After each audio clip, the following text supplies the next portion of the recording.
I'm not sure how many total forces will be here because we're still in discussion about some smaller elements, but I think based on some discussions we've had over the last several months with Department of Defense and European Command, we've basically polished the requirements for what we want in Europe, and that will be released as part of the announcements probably toward the end of this month or early next month.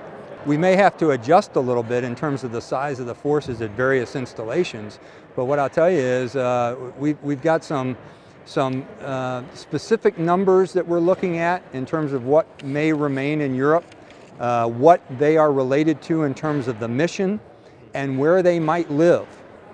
So it's not only an issue of garrisons, it has to do with the number of forces that we have here in Europe, contributing to both the EUCOM, AFRICOM, CyberCom, STRATCOM, TRANSCOM, and CENTCOM missions. One of the things that we have to do is determine what the direction we're being given by the Department of Defense, and then based on that, we will make some adjustment in terms of what our plan is, where people live, what units are assigned to what bases, where the families move to. And I think from a timeline in that perspective, you have to add in the requirements for deployments, mission sets, human resource command moves of soldiers and family members.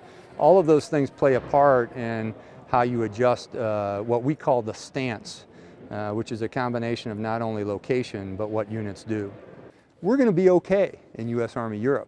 We are adjusting our missions based on what we're being asked to do. We are adjusting our mission based on the security policies and the security environment that we find ourselves in. And I think the families, once they get the information, as this young lady said, once they get the information, they'll say, oh, okay, I understand now. But we have to get that information to them first. And there's a very delicate dance of people having to inform key people in various governments before I can talk about it.